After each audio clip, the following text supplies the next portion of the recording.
so good to have all of you with us today. My name is Chris, and we're starting this very brand new series, Mental Mayhem, we'll kick off this brand new year. It is 2026. And I love this time of year because we get to look back at the previous year and look forward, anticipate what is to come. A couple weeks ago, I looked at some research that had already been conducted on people's New Year's resolutions. And I get, for some of you, gave up doing resolutions years ago. You're like, I'm not going to accomplish it anyway, so I'm just not going to even try.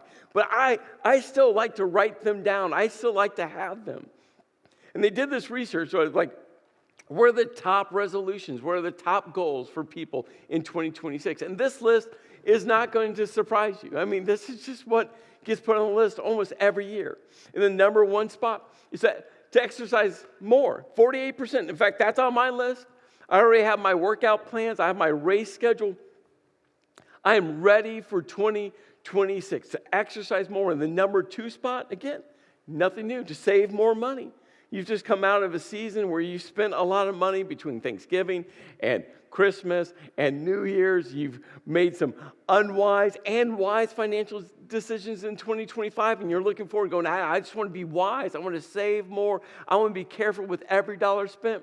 In the number three spot, we have, eat healthier. I'm glad that it says eat healthier, not just eat healthy. Because eat healthier means that you could still go to Taco Bell, per se, and order what you want and then drink a Diet Pepsi, because that's healthier. Or you could order an entire pepperoni pizza and then grab a couple of those itty-bitty baby carrots, right? That's healthier, right? To eat healthier. And then in the honorable mention spot, in the fourth spot, I was really excited to see this. 42% said more time with friends and family. And I love seeing it there, that people are paying attention to have healthy relationships. In fact, the last weekend, we were all gathered online. And the message that I shared with all of you was literally titled, Together, that we are better together. And if you missed that, I just can't encourage you enough to go to tcconline.tv/together. Watch that message, because we are better together. And my prayer for all of us in 2026, if you're married, that you have the best year with your spouse. If you're dating someone, the best year with the person you're dating.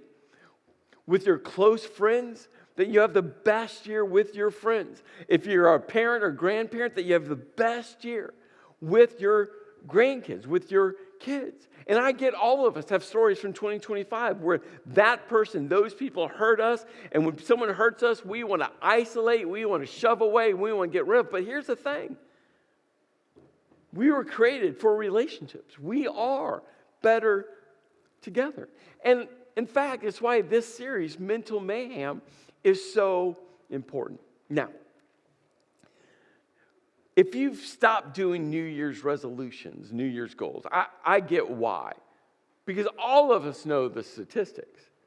I mean, only 9 to 10% of all people will actually keep their New Year's resolution throughout the entire year. The vast majority of people will actually stop doing their New Year's resolutions the first week of January, and the next vast number of people, the majority of people, will be done by the end of January. I mean, that is true. And that's why some of you just stop doing them and you're like, I'm just going to give up anyway. Why try? And so many times when we think about, why don't I, why don't you, why don't we keep our New Year's resolutions? And so many times it can get connected to things like, we as human beings need to learn how to create better habits. In fact, I read a book one time called Atomic Habits, and I tell you, it's a game-changing book. I recommend all of you reading it. It's a great book. It talks about the 1% daily getting better at something. It talks about how systems are greater than goals. I mean, great insight on how we humans can work on establishing new, healthier habits. But I think the reason why we don't keep our goals, our New Year's resolutions, is far deeper. There's a reality, and maybe you've never thought about this before. There's a reality that collides in January. These two realities are working its way throughout the course of our year, but January, the intensity in which both of them find themselves and the tension that they create, I think they're at the cause of why so many of us don't keep our resolutions. It's why months like January are so difficult. These two realities are this: the post-holiday disorder or the holiday blues and the seasonal affective disorder. Now, I don't know who came up with seasonal affective disorder, but it spells sad. I know, it doesn't feel real encouraging. And both of these disorders are, alive and well in January. And they feel very similar, but they are vastly different. You see, the post-holiday disorder is a temporary sadness. It's that feeling where all of a sudden you take down all of your Christmas decorations, the Christmas lights, the Christmas trees, all of it. And you find yourself sitting in your family room, and the house just feels empty. You drive home late at night, and there's no Christmas lights on the house, on the outside of the house. There's no Christmas lights on the inside. All right? It's that sadness where December was filled with parties and baking, and phone calls and Christmas cards and presents, right? All of that, and all of a sudden January, what is there? And the seasonal affective disorder, it's literally a clinical depression. The post-holiday season lasts just a few weeks, where the seasonal affective disorder can last months. And the post-holiday disorder is, situational. Again, it's tied to a holiday. Now, it doesn't have to be Christmas or Thanksgiving or New Year's. It could be, any other holiday. For some of you love July 4th. I mean, you love July 4th, right? And you can feel that after that. But I think for most of us, right, this is such a long season with three of the biggest holidays that we feel it in January. And for the seasonal affective disorder, it's seasonal. It's tied to the weather. I mean, literally, as they've done the research, it's tied to how much sunshine you get or not. And we live in Pennsylvania, where we're not going to see the sun until May. And both of these, again, collide together in January. And that's why I think it's just fitting for us to spend some weeks together, having a conversation, making our way through this series, Mental Mayhem. For us to recognize, and the tagline of the series is so important, to recognize that we need to overcome our thoughts that wreak havoc, because our thoughts engage with our emotions, and our emotions drive us into action. And our thoughts and our emotions and our actions they're all spiritual. Why? Because we are spiritual beings. In this entire series, Mental Mayhem, we're going to be following along the storyline of a guy named Elijah. Not a perfect guy, didn't have it all together guy, but he was faithful to God. He did trust God, even in seasons where it was challenging for him. We don't know a lot about Elijah. We don't know kind of his backstory. He just kind of shows up on the scene. But what we do know is kind of his purpose, his role, his profession. You see, Elijah was a prophet of God. The word prophet simply means he was a spokesperson for God. But before we get to the first time Elijah is introduced in the Old Testament, we need to understand, we need to grasp kind of the intensity of the political and spiritual, and those two things were connected together, landscape that was happening in this part of the world. So as we step into 1 Kings chapter 16, verse 29, it gives us a great insight into, well, what was happening and what's going to take place. This is what's written. In the 38th year of Asa, king of Judah. Now, remember that God's design was to have Israel as one united kingdom. Saul was the first king, then David became king, and then David's son Solomon became king. But after Solomon, the kingdom divided. 10 tribes went north. That became Israel. That was called Israel. 2 tribes went south. That was called Judah. And so we're getting the picture that Asa was king of Judah, the 2 southern tribes, the southern kingdom. And Ahab, son of Omri, became king of Israel. So the northern kingdom, Israel, got a new king. And he reigned in Samaria over Israel for 22 years. And then we're given kind of a report card on, well, Ahab's 22-year reign. And this is what the report card says. Ahab, son of Omri, did more evil in the eyes of the Lord than any of those before him. Now, there were 6 other kings of the northern kingdom of Israel before Ahab, 6 others. They all did evil. But his report card goes, no. He set the bar higher than any other northern king before him. That's how evil he was. The author continues because he not only considered it trivial to commit the sins of Jeroboam. Now, what were the sins of Jeroboam? Well, you go back to Jeroboam and you start reading about that. This is what Jeroboam did. He wanted to get rid of, the people worshiping God, Yahweh, the one true God. So he constructed 2 massive golden calves for them to worship those. He kind of outlawed them traveling to Jerusalem where the temple was to worship God there. He actually established 2 other places, one north and one south, and made them go worship there so they would have to avoid the temple where God dwelled. He also, the Levites were the only tribe that priests could come out of, and he kind of said, you don't have to be a Levite. I don't care who you are. Anyone could be a priest. You see, Jeroboam intentionally tried to get every single person he could not to worship God, Yahweh. And what we're told about Ahab is, that was just little stuff. That was little evil. That's trivial stuff. Again, Ahab set the bar as high as he could for being an evil king. In fact, he married Jezebel.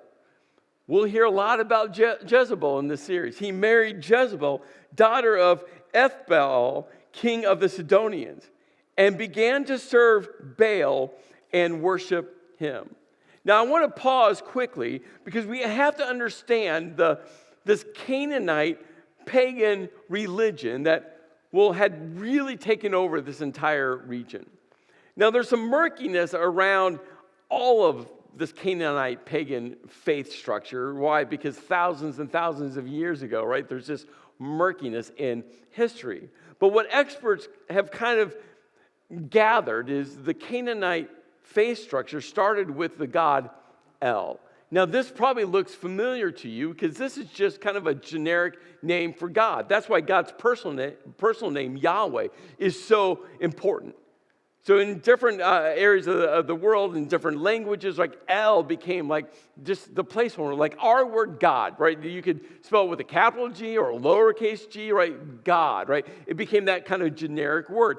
And then the Canaanite faith, right? El was kind of the main god. But over the course of time, he married, a goddess named Asherah. And then once he married Asherah, all of a sudden El kind of fades into the shadows. And all of a sudden, Baal emerges. And now Baal is married to Asherah. And these become the 2 primary gods of the Canaanite pagan faith. Asherah was the fertility goddess, and Baal was the weather god or the storm god. The name means one who rides on the clouds. And this is why the Canaanite faith structure was so powerful, so attractive, and so damaging. It hit on two real human felt needs. The first one was just around living a life. You see, if there was no rain, then there was no grain. And if there was no grain, there was no life. You see, the Canaanite faith structure with Baal and Asherah really hit into the people's need to eat, to live, the demand for rain.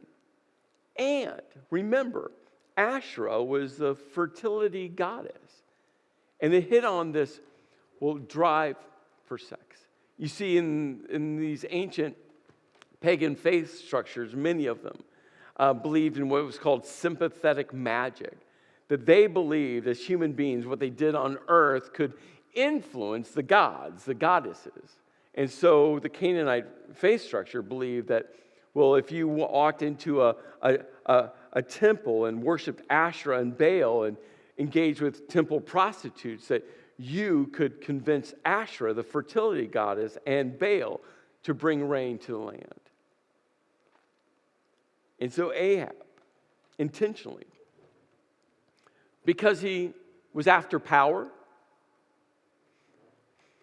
because he understood to get more power, he had to play the political game. So he married Jezebel, the daughter of a foreign king who, they all practiced Baal worship and Asherah worship. And so because of that, his hunger for power and his understanding that he had to play the political game to get more power, that he was going to have to persuade the people to not worship God, but to worship Baal and to worship Asherah.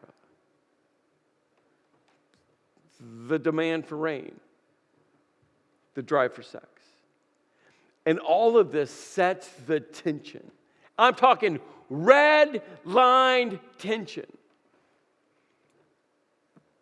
for where we're going to go as we follow the storyline of Elijah.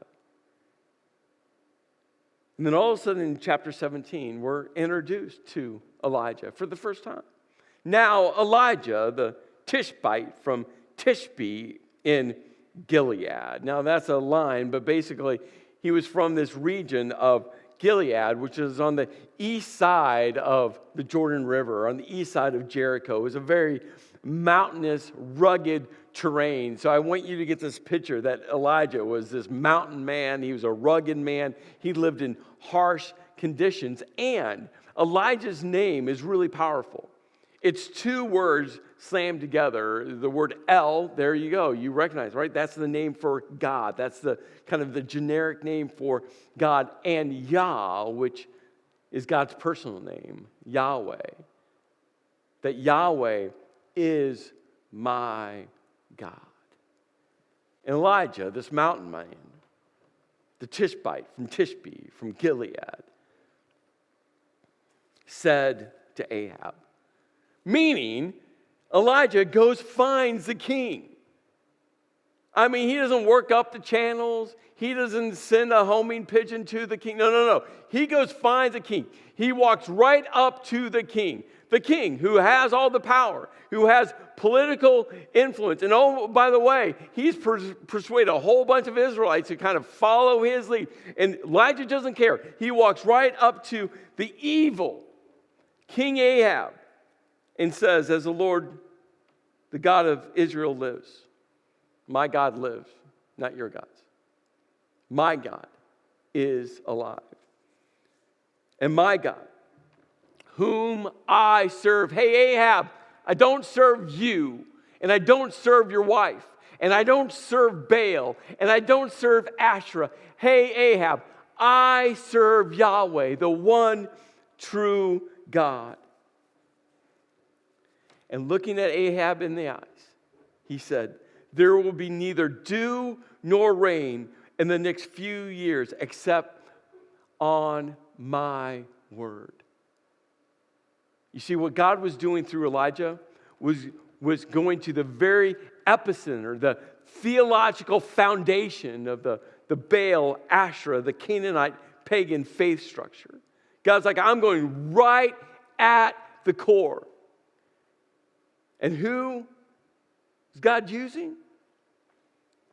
Elijah. And so a drought, a famine was going to enter the land. And then God says to Elijah, we're told the word of the Lord came to him. Leave here, turn eastward, and hide in the Kerith ravine, east of the Jordan. Think about this. God, through Elijah, draws the battle lines. And then all of a sudden, I mean, you could imagine, we don't know, but you could imagine how Ahab responded when all of a sudden Elijah says to him, hey, by the way, it's not going to rain. I don't care how much you and your people worship Asherah and Baal. I don't care how much you try to convince your fake gods, Asherah and Baal, to bring rain. Rain's not going to come until my word, until God tells me to speak. And then rain will come. Could you imagine? Because all of Ahab's political power was going to go away. Because he's persuaded all the people to worship Baal, to worship Asherah. And when that doesn't work, then what? God was going at the theological foundation of that ancient Canaanite pagan faith structure.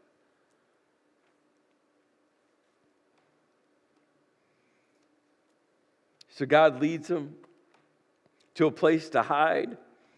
And then God says to Elijah, you will drink from the brook, and I have directed the ravens to supply you with food there. So now he's going to have to drink from the river and then wait on ravens. Now here's the thing. I mean, we all know that ravens are disgusting birds. Like, they're loud, they're big, and they're dirty birds. But during this time period, in the Jewish faith structure, ravens were literally classified as unclean animals. And God chooses to use an unclean animal, a raven, to feed his spokesperson, his prophet, Elijah. Now, I want to pause there for a moment. There's 3 quick insights. I just want to pull up to just this quick interaction between Elijah and Ahab and Elijah and God. And it's going to guide the rest of our time together today and this entire series. The first insight is this: you've got to lean into the challenge. And we see Elijah leaning into the challenge. He's leaning into it. God calls him out of Gilead. Elijah was minding his own business. And God's like, hey, come on, Elijah, I need you. Go speak to Ahab, the evil King Ahab. Go speak to him. And Elijah leans in, and God goes, hey, this is what I want you to tell him. Elijah does that. And then all of a sudden God says, hey, go hide. And he goes, okay, I'll do that. And all of a sudden God's like, hey, here's some water in the brook. That's how I'm going to give you water. And then, oh, by the way, I'm using unclean birds, the ravens, to supply you. You just see over and over again Elijah going, okay, I'm leaning in. I'm leaning in. Which leads to forcing Elijah to let go of control. He had no control when he went in front of Ahab. He was just trusting God. He had no control when he went to hide out in this mountain, this river. He's like, okay, God, I'm going to follow your lead. Which leads into this third reality. He was living in total reliance. Okay, God, thanks for the water. And okay, if you want to use unclean birds to feed me, I guess I'm just going to rely on you to live. And you're going to see this over and over and over again. In fact, you're going to see it just what happens next. We're told that some time later, the brook dried up. Why? Because there's no rain. The brook dried up. Then the word of the Lord came to him and said, hey, Elijah, go at once to Zarephath in the region of Sidon. Now, pause there. Where's Sidon? Well, Sidon is where Jezebel is from. That's her home region. And God now is sending him. I mean, if you thought Ahab was evil, and again, he was the evilest of all the kings, I'm just telling you, Jezebel made Ahab look like a Boy Scout. I mean, Jezebel.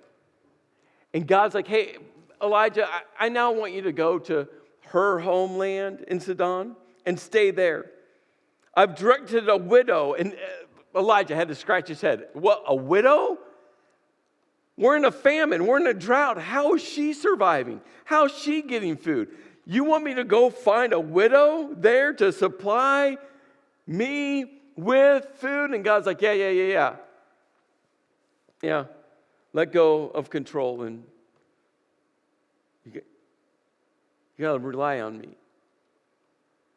Come on, I got you, Elijah. I got you, Elijah. I got you, Elijah. So guess what Elijah does? He leans into the challenge. He travels to the evil Jezebel's homeland.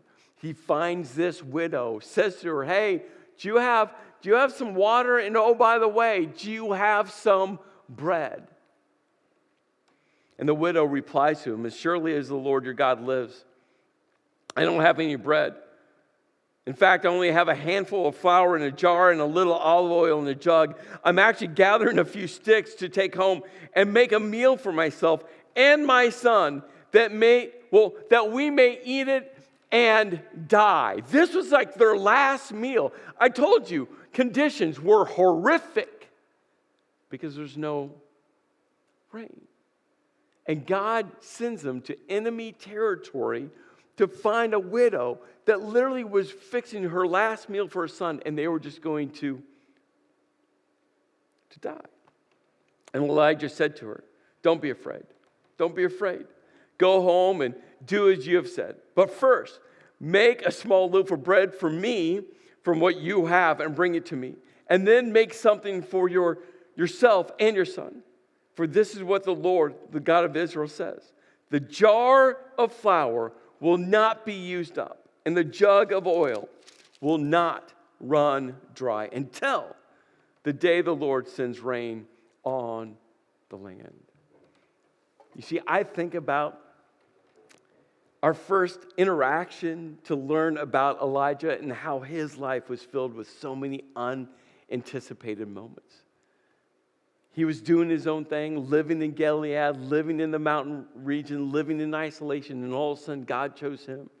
And all of a sudden, all of these unanticipated moments, talking to Ahab, what he said to Ahab, going to hiding, eating from ravens, finding a widow in the evil Jezebel's homeland. The widow is getting ready just to go home and die with her son. And then all of a sudden, God, through Elijah, is like, that little bit of amount of flour and that little bit of oil will not dry up, will not go empty until rain comes. I mean, think about all of these, and these won't be the only unanticipated moments.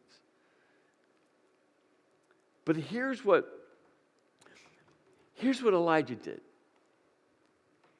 He just anticipates that God is going to be God.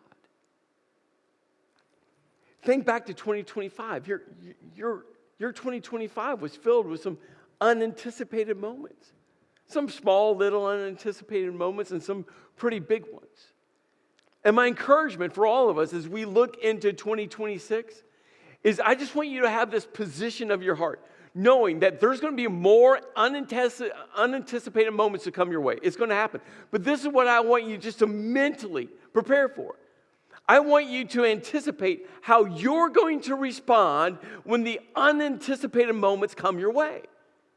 I want you to have a position, a life position, a mental position, a heart position, a soul position to say, hey, I know it's going to come our way. Well, we all know it's going to happen. Financial unanticipated emotion, relationship unanticipated moments, health unanticipated moments. I mean, all of that's going to come our way. I want you to have a position in your heart, in your mind, in your soul to say, okay, I'm going to anticipate. I'm going to understand that life is going to crash in on me, but how I respond matters. And when you have that position to anticipate how you're going to respond, you know what you're going to do? You're going to lean into the challenge. Can you feel that?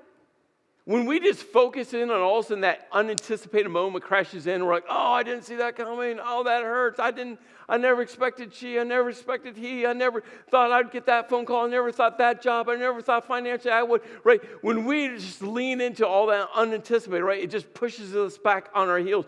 But when we anticipate, it pushes us forward to say, hey, I'm going to lean into the challenge. No matter what comes my way this year, 2026, I'm just going to lean into the challenge. And we can lean into the challenge. Why? Because we're like, hey, God, I'm going to let go of control because you're in control, I'm not. And hey, God, I'm going to live in reliance of you. I'm going to trust that you're going to provide in some of the really cool ways. And guess what? In some of the really weird ways, like feeding me with a raven. Hey, God, I'm just trusting you. I'm leaning into the challenge. Whatever the challenge is, God, I'm going to lean in. Why? Because I trust you. I'm letting go of control. I'm living in reliance.